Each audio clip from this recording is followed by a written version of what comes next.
आता असं झालेलं आहे की मॉनिटायझेशनला अप्लाय करणं म्हणजे एक टेन्शनचीच गोष्ट आहे. आता आधीसारखं मॉनिटायझेशन सहज अप्रूव्ह होत नाही. आधी काय व्हायचं, 48 घंट्यांमध्ये आपलं जे मॉनिटायझेशन आहे ते अप्रूव्ह होऊन जायचं. पण आताच्या हल्लीच्या काळात मॉनिटायझेशन हे सहज होत नाही. मॉनिटायझेशनमध्ये सुद्धा भरपूरशा चेकिंग्स केल्या जाते. जेव्हा आपण मॉनिटायझेशनला अप्लाय करतो, भरपूरसे रिव्ह्यू हे चेक केल्या जातात. त्यानंतर आपलं मॉनिटायझेशन हे अप्रूव्ह होतं. म्हणूनच आपल्याला मॉनिटायझेशनसाठी अप्लाय करण्याआधी भरपूरशा गोष्टीची काळजी घ्यावी लागते आणि भरपूरशा गोष्टी या चेक कराव्या लागतात चॅनलमध्ये की आपण अप्लाय करत आहे पण आपल्या सगळ्या गोष्टी या बरोबर आहे की नाही आहे. आपल्या मॉनिटायझेशनच्या प्रक्रियेमध्ये काही स्टॉप तर येणार नाही, काही रियूज कंटेंट तर लागणार नाही.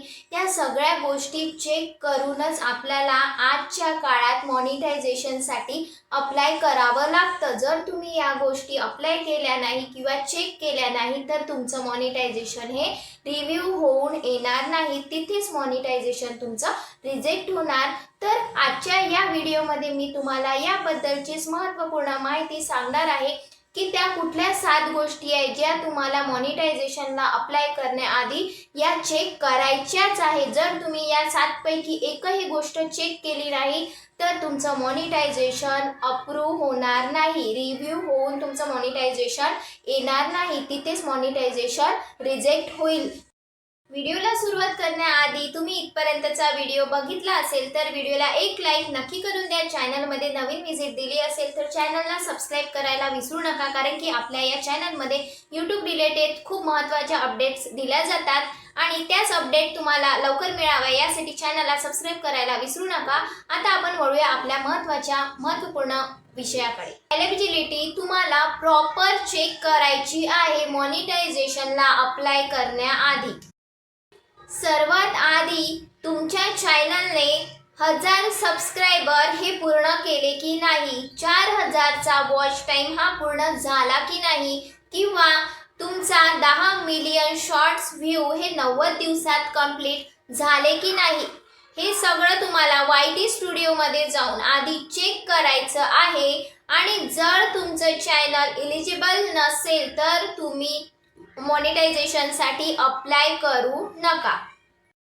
दुसरा सर्वात महत्त्वाचा जो पॉइंट आहे तो म्हणजे तुमच्या चॅनलवर रियूज कंटेंट तर लागलेला नाही आहे ना, हे तुम्हाला चेक करायचं आहे अप्लाय करण्याआधी. आता फॉर एक्झाम्पल तुम्ही कुठल्या सिरियलचे क्लिप्स तुमच्या व्हिडिओजमध्ये ॲड केले असतील, टिकटॉक रिपोर्ट तुम्ही ॲड केले असतील, किंवा कुठलं व्हॉइस ओव्हर तुम्ही कोणाचा घेऊन तुमच्या व्हिडिओवर लावला असेल, किंवा कोणते तुम्ही एखादा व्हिडिओ घेऊन तुमच्या चॅनलच्या व्हिडिओला लावला असेल, असं जर असेल तर अप्लाय करण्याआधी ते सगळं तुम्हाला रिमूव्ह करायचं आहे. त्यानंतरच अप्लाय करायचं आहे. कारण की जर तुम्ही त्याच परिस्थितीमध्ये तुमचं मॉनिटायझेशनसाठी तुम्ही अप्लाय केलं तर यूट्यूब तुमचा व्हिडिओ किंवा तुमचं चॅनल जे आहे तिथेच रिजेक्ट करणार, कारण की तुमच्या चॅनलवर रियूज कंटेंट हा लागलेला असतो. रियूज कंटेंट लागल्यामुळे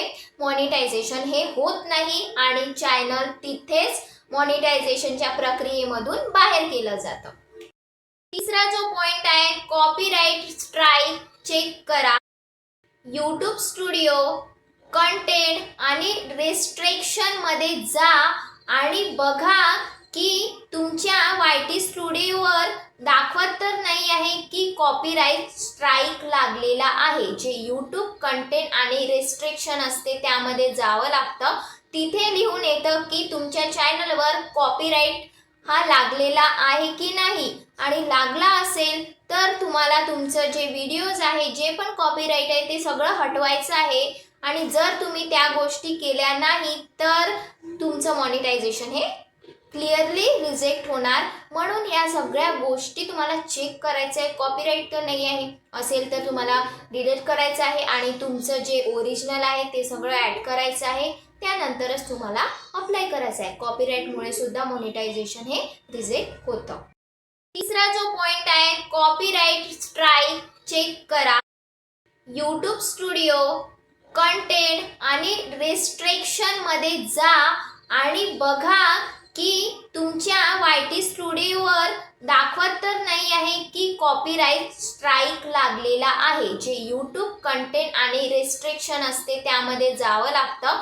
तिथे लिहून येतं की तुमच्या चॅनलवर कॉपीराइट हा लागलेला आहे की नाही, आणि लागला असेल तर तुम्हाला तुमचं जे व्हिडिओज आहे, जे पण कॉपीराइट आहे ते सगळं हटवायचं आहे. आणि जर तुम्ही त्या गोष्टी केल्या नाही तर तुमचं मॉनिटायझेशन हे क्लिअरली रिजेक्ट होणार. म्हणून या सगळ्या गोष्टी तुम्हाला चेक करायचं आहे. कॉपीराइट तर नाही आहे असेल तर तुम्हाला डिलीट करायचं आहे आणि तुमचं जे ओरिजिनल आहे ते सगळं ॲड करायचं आहे. त्यानंतरच तुम्हाला अप्लाय करायचं आहे. कॉपीराइटमुळे सुद्धा मॉनिटायझेशन हे रिजेक्ट होतं. चौथा जो पॉईंट आहे तो म्हणजे कम्युनिटी गाईडलाईन तुम्हाला ही चेक करायचं आहे, ज्यामध्ये स्पॅम तर नाही आहे, मिसलिडिंग टायटल तर तुम्ही टाकलेले नाही आहे, फेक थंबनेल तर वापरलेले नाही आहे. म्हणजेच आता मिसलिडिंग टायटल म्हणजे काय, असं टायटल ज्यामुळे लोक हे भटकेल. चुकीची टायटल तर नाही वापरलेले आहे, जे अलाउड नाही आहे तसे टायटल तर तुम्ही लावलेले नाही आहे, किंवा थंबनेल तुम्ही फेक तर नाही लावलेला आहे, म्हणजे कोणाची क्लिप घेऊन स्वतःच्या व्हिडिओच्या थंबनेलला तर लावलेली नाही आहे. त्या सगळ्या गोष्टी तुम्हाला कम्युनिटी गाईडलाईनमध्ये जाऊन या चेक करायच्या आहे. आणि असं काही केलं असेल तर तुम्हाला सगळ्या गोष्टीमध्ये सुधारणा करायची आहे. तुमच्या प्रत्येक व्हिडिओचं तुम्हाला टायटल चेक करायचं आहे, डिस्क्रिप्शन चेक करायचं आहे, प्रॉपर थंबनेल आहे की नाही ते चेक करायचं आहे. त्यानंतर तुमचं जे अबाउट सेक्शन आहे ते चेक करायचं आहे. तुम्ही व्यवस्थित कीवर्ड्स लावलेले आहे की नाही ते चेक करायचं आहे. मॉनिटायझेशनचं जे ऑप्शन्स ओपन झालं तर तुम्हाला गडबड नाही करायची आहे की अप्लाय करून टाकावं म्हणून. मॉनिटायझेशनचं तुमचं ऑप्शन ओपन झालं चांगली गोष्ट आहे, पण ओपन झालं गडबड करायची नाही. सगळं चेक करायचं पहिले, व्हिडिओ तुमचं सगळं डिस्क्रिप्शन, अबाउट सेक्शन, कीवर्ड सगळं टायटल वगैरे सगळं चेक करायचं. त्यानंतरच तुम्ही अप्लाय करायचं. पाचवा जो पॉईंट आहे, तुमच्या चॅनलचं ब्रँडिंग तुम्हाला चेक करायचं आहे, जे तुम्ही प्रॉपर ठेवलेलं आहे की नाही. तुमचं जे चॅनलचं ब्रँडिंग आहे ते प्रोफेशनल दिसलं पाहिजे जेव्हा तुम्ही मॉनिटायझेशनसाठी हे अप्लाय करता. आता ते काय आहे, सगळ्यात महत्त्वाचं तुमचं थंबनेल, त्यानंतर तुमचं आहे टायटल, त्यानंतर आता आपण जाऊ डिस्क्रिप्शनकडे. डिस्क्रिप्शन तुम्ही व्यवस्थित हा भरलेला आहे की नाही, प्रत्येक व्हिडिओचा प्रत्येक डिस्क्रिप्शन त्या कंटेंटला रिलेटेड आहे की नाही, कीवर्ड कंटेंट रिलेटेड आहे की नाही, अबाउट सेक्शन किंवा तुमचं काय म्हणते त्याला पिन कमेंट, हे सगळं तुमचं व्यवस्थित आहे की नाही. बॅनर, तुमच्या चॅनलचं जे तुमचं प्रोफाईल आहे, तुमच्या चॅनलचं जे बॅनर तुम्ही बनवलेलं आहे ते सुद्धा प्रॉपर आहे की नाही, किंवा तुम्ही कोणाचं कॉपीराईट करून यूज केलेलं आहे ते सुद्धा चेक करायचं आहे. बॅनर हे अट्रॅक्टिव्ह असायला पाहिजे, ज्याने तुम्ही प्रोफेशनल दिसता. तुमचं चॅनल समोरच्याने बघितल्यावर ते थोडं प्रोफेशनल दिसलं पाहिजे, त्या चॅनलचं इम्प्रेशन समोरच्यावर पडलं पाहिजे. असं तुम्ही तुमचं चॅनलचं बॅनर, तुमची प्रोफाईलसुद्धा अट्रॅक्टिव्ह ठेवा, डिस्क्रिप्शन भरदार लिहा, त्यानंतर कीवर्ड्स कंटेंट रिलेटेडच असायला हवे. तर या पद्धतीने तुम्हाला या गोष्टीसुद्धा चेक करायच्या आहे. आता काही अबाउट सेक्शन कीवर्ड्स इनकम्प्लीट असेल तर तुम्हाला त्या कंप्लीट करायच्या आहे. सगळं व्यवस्थित तुम्हाला प्रॉपर ठेवायचं आहे, त्यानंतरच अप्लाय तुम्ही करू शकता. सहावा जो आपला पॉइंट आहे तो म्हणजे ओरिजिनल व्हॉइस आणि फेस व्हॅल्यू. आता काय झालेलं आहे, हल्लीच्या काळात AI जास्त चालू झालेलं आहे. भरपूरसे लोक AI कडे जास्त अट्रॅक्ट होत आहे, आणि AI जे आहे त्या काही गोष्टीमध्ये इम्पॉर्टंट सुद्धा आहे आणि ते आपल्याला मदतशीर सुद्धा ठरतात. पण अशा काही गोष्टी आहे ज्यामध्ये AI साठी काहीही जागा नाही आहे. त्या कुठल्या गोष्टी आहे, जर तुम्ही AI व्हॉइस वापरत आहे ते तुम्ही कॉपीराईटमध्ये जाऊ शकता, किंवा कोणाची कॉपी करून स्क्रिप्ट तुम्ही तुमच्या डिस्क्रिप्शनमध्ये लावत आहे ते सुद्धा कॉपीराईट कंटेंटमध्ये जाऊ शकतं. तुम्हाला काय करायचं आहे, तुमचा ओरिजिनल व्हॉइस द्यायचा आहे, फेस तुम्हाला दाखवायचा आहे, कंटेंट तुमचं स्ट्रॉंग ठेवायचं आहे.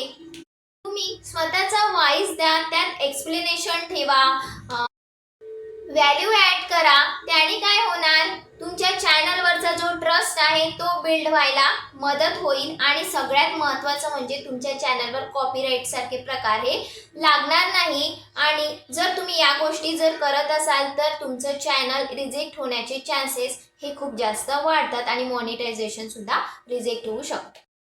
7वा पॉईंट जो आहे तो म्हणजे ॲड सुटेबल कंटेंट आहे का.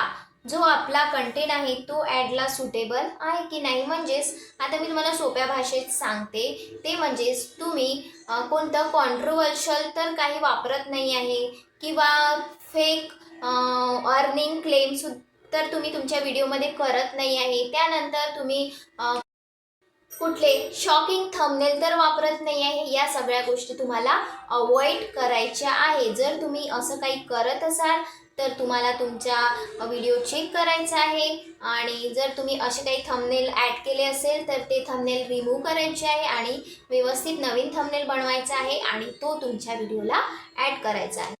ॲडव्हर्टाईज फ्रेंडली तुमचं कंटेंट असेल तर तुमचं जे मॉनिटायझेशनचं अप्लाय केल्यावर अप्रूव्ह होतं ते फास्ट प्रोसेसमध्ये होतं. आता शेवट सगळ्यात इम्पॉर्टंट गोष्ट म्हणजे 3 ते 4 दिवस तुम्हाला चॅनल हे ऑब्झर्व करायचं आहे. अप्लाय करण्याआधी तुम्ही प्रॉपर कीवर्ड्स टाकलेले आहे की नाही ते चेक करायचं आहे. तुमचे ओल्ड लो क्वालिटीवाले जे व्हिडिओ असतील ते तुम्हाला प्रायव्हेटमध्ये टाकायचं आहे. डिलीट करायचे नाही, प्रायव्हेटमध्ये टाकायचं आहे. आणि 24 तासात तुमचं जे अप्लाय केलेलं अप्रूव्हल आहे ते 24 तासातच मिळेल असं नाही. त्यासाठी तुम्हाला 7 दिवस 14 दिवस सुद्धा लागू शकतात. आजचा व्हिडिओ तुम्हाला थोडा पण युजफुल वाटला असेल तर व्हिडिओला लाईक करायला विसरू नका. मला लाईक करून सपोर्ट नक्की करा. चॅनलवर नवीन व्हिजिट दिली असेल तर चॅनलला सबस्क्राईब करायलाही विसरू नका. बेल आयकॉन नक्की दाबा. कमेंटमध्ये फीडबॅक नक्की द्या की आजचा व्हिडिओ तुम्हाला कसा वाटला. अशाच नवीन अपडेट्ससोबत भेटू नेक्स्ट व्हिडिओमध्ये. थँक्यू.